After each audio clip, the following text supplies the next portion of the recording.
as brilliant as a lonely moon in heaven. This is what we have seen. Now he is describing the qualities of Satyavan. Gentle with the sweet bud that spring desires, pure like a stream that kisses silent bank. He takes with bright surprise spirit and sense. The phenomenal world, the secular world, the spiritual world, he takes both of them with equal embrace. With equal embrace. This is very lyrical. Narada is very lyrical here.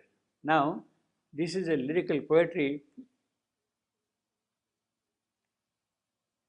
which is not really present in any of the Western epics. Western epics are severe and kind of detached. That joy of expression is not. Milton, he wouldn't be able to write this kind of a thing at all. He doesn't really believe.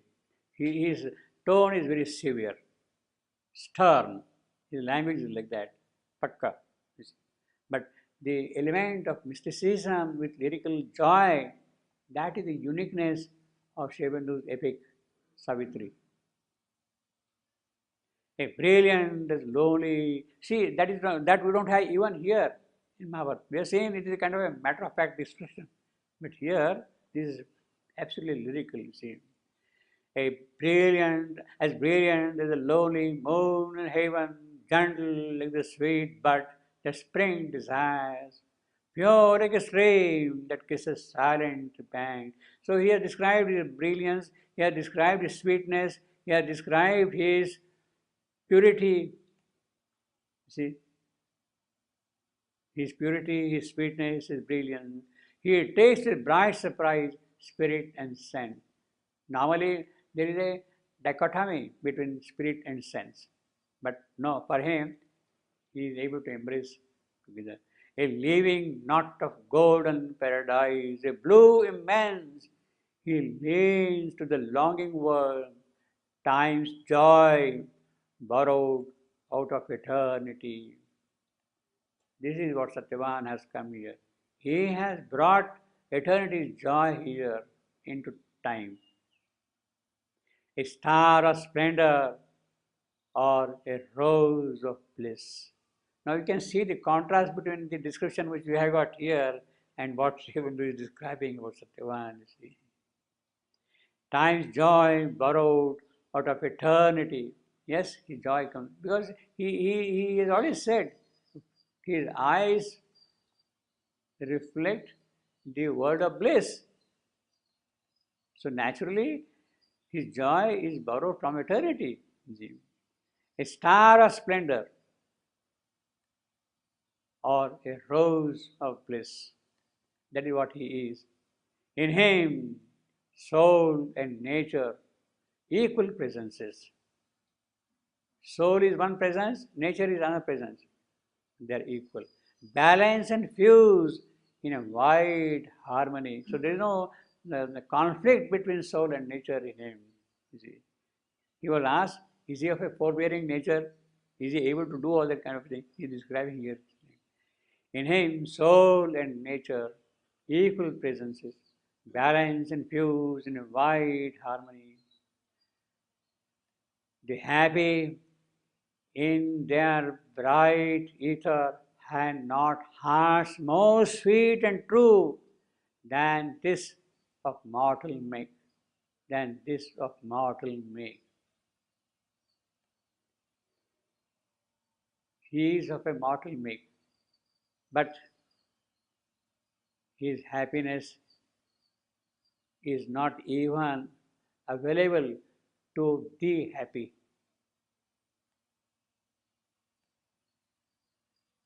Even to the happy, the sweetness and the truth is not available. That is his quality. More sweet and true than this of mortal make. Yeah, let us go back to this line. A living knot of golden paradise. Well, a blue immense, he leans to the longing world. He is the immense, and he is leaning down to the longing world.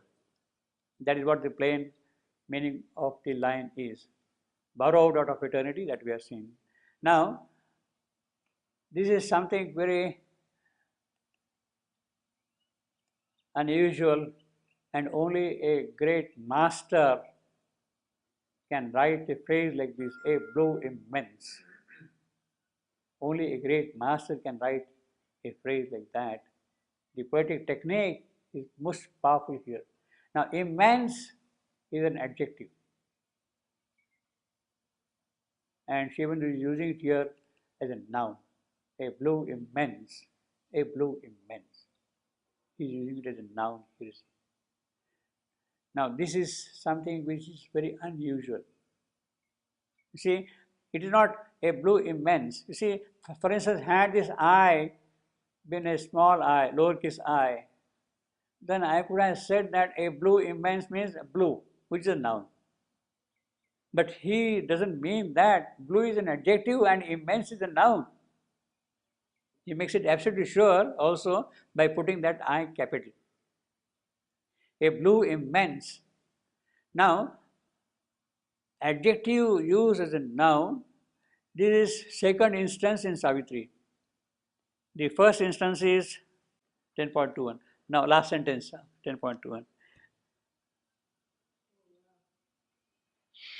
Now, here we have here, our minds hush to a bright omniscient.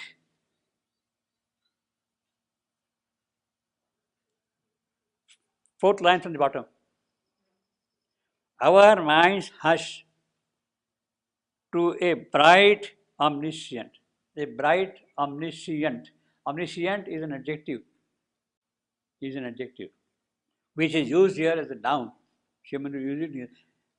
To a bright omniscient. See, here we have a blue immense.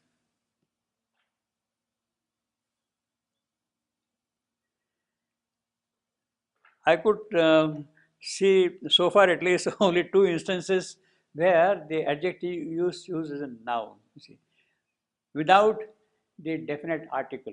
You see, normally you can use an adjective as a noun with a definite article, the crooked. Crooked is an adjective, the crooked, the wise, the beautiful. You can use that thing, but it is normally with the definite article.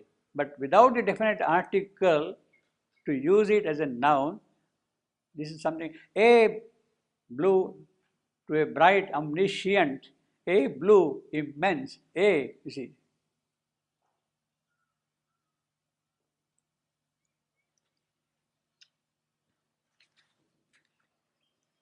He doesn't use the definite article. You see, had he said simply the blue immense, then it would have passed grammatically. Grammatically. But see what happens if you say the blue immense, I mean the whole poetic charm is lost, completely gone. If you replace a with the poet is totally gone. You see? A blue immense link to the longing world. Now, I have here one prose sentence from Shivandu, where he uses the adjective as a noun. I will read the sentence. All spiritual experience affirms that there is a permanent,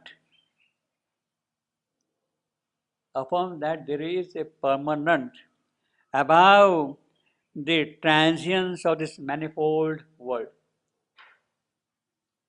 Above the transience of this manifold world, there is a permanent. He is using permanent now as a noun here, as an adjective. This is from the riddle of the worlds, Shivandu's long essay which he has answered. In fact, we'll see that riddle of the world later on in this context with him. the riddle will work. So sometimes, the poetic master, the master of poetry can take artistic liberties like that and bring out something different, which has a very powerful effect. A blue immense is a very, very wonderful phrase, you see.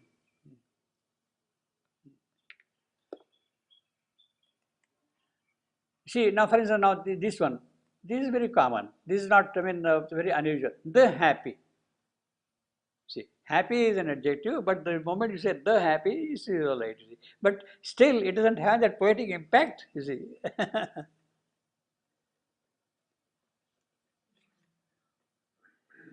Yeah, okay. Now, his peace carries a light of the inner truth and a large-eyed communion with the power in common things has made veilless his mind, a seer in earth shapes of garbless deity. Again, you see the high spiritual quality of such a one.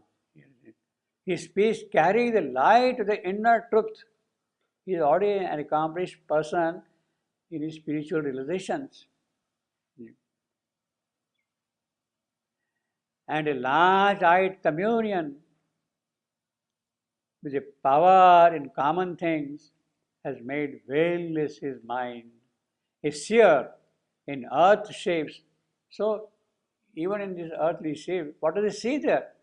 The garbage, the deity which has not put on any robe, any cloth. He sees even in the physical objects, the divinity which is lying there is present there. See. Therefore, he says communion. That identification is there in every case. A tranquil breath of sky, windless and still, windless and still, sky, windless and still, and in that his breath is tranquil. See, it means very, very sober, very developed personality in his nature and outward character. Watching the world like a mind of unplumbed thought, a silent space, musing and luminous, uncovered with the morning, uncovered with the morning to delight, a green tangle of trees upon a happy hill, made into a murmuring nest of southern wind. These are his images and parallels. Well, with all that kind of a description, finally, what is this? What I am telling you are just images. The reality which is there flaming in him, that cannot be conveyed by these images. He is much more than that. You see. These are his images and parallels. His skin in beauty and in depth his peers. Now, this phrase, a tranquil breath of sky, windless and still, windless and still. That is the phrase from the Gita. Windless and still. The Gita describes the accomplished yogin who is withdrawn, Chitta Prajna, that his consciousness is flame, is steady in a windless space. The flame in a windless space. Let me read that phrase from the Gita. As a lamp in a windless place does not flicker, the flame does not flicker in a windless space. He says, Yatha Deepo Nivatastho Nyengate. That is the phrase from the Gita. Yatha, the way Deepo, the flame, Nivatastho, burns steadily without flickering. Nyengate, burn. It is in that manner he is here. Means he has already done, Satyavan has already done the yoga of the Gita. He is already a master of the yoga of the Gita, that he has accomplished this thing. You see. A tranquil breath of sky, windless and still, watching the world like a mind of unplumbed thought, a silent space musing and luminous, uncovered with the morning to delight, a green tangle of trees upon a happy hill made into a murmuring nest of southern wind. These are his images and parallel, his skin in beauty and in depth his peers. Now, this is again, as I told you, most lyrical. It is impossible for Milton to have such lines in his Paradise Lost. You see, it is impossible. This kind of lyricism which is there, you see. This is what you would say the Kalidasian touch which Shevendu was trying to bring into English poetry. The Kalidasian touch. He says, I have been trying to bring as far as possible in English the Valmiki and Kalidasian touch into poetry. Valmiki's poetry is also lyrical, not Vyasa's poetry. So that way, here we have got a wonderful example how the Kalidasian can come here. Miltonic epic doesn't have this lyricism. Johnson, the famous British critic of poetry, he would not have liked this lyricism at all. He said, this is not epic at all. He would have said, this is nonsense. He would have said, Johnson. Would not, really? Yeah, it's true. Yeah, it's true. In matter of fact, be firm, strict, you see. According to him, the epic should be, as I said, grave and severe. Epic should be grave and severe. That is the prescription of Johnson to the writer of an epic poetry. So Shevendu does not pass that scripture, that test at all, you see. Tranquil breath of sky, windless and still, watching the world like a mind of unplumbed thought, a silence with musing and luminous, uncovered with the morning to delight, a green tangle of trees upon a happy hill, made into a murmuring nest by southern winds, you see. Murmuring nest by southern winds. These are his images and parallel, his skin in beauty and in depth his peers. Now, see, although this is lyricism, it is not just spiritual or mystical lyricism. This is the lyricism which is coming from a very high level of overhead poetry. Overhead poetry. It is not from here, it is coming from a very high plane of spiritual poetry. This whole passage particularly, you can see the power of the spirituality in this line. There is nothing mystical, there is nothing symbolic, there is nothing surrealistic here. It is sheer descriptive poetry coming straight from the overhead poetry. A will to climb lifts, a delight to live, heaven's height companion of earth beauty's charm, an aspiration to the immortal's air, an aspiration to the immortal's air. That is what it is. It is that which can lift you up, lain on the lap of mortal ecstasy. Yes, mortal ecstasy itself can lift up to the immortal's air. His sweetness and his joy attract all hearts to live with his own in a glad tenancy. His strength is like a tower built to reach heaven, a godhead quarried from the stones of life. Well, indescribable, you see. A sweetness and joy. Sweetness, what we would call madhurya in Sanskrit. Joy, harsha. So we have got madhurya and harsha which is attracting all the hearts. To live with his own in a glad tenancy, his strength, his virya, shaurya. He is like a tower built to reach heaven.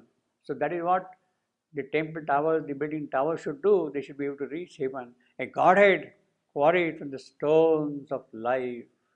So this is the whole description of Satyavan. so lofty, so exceptional, so noble,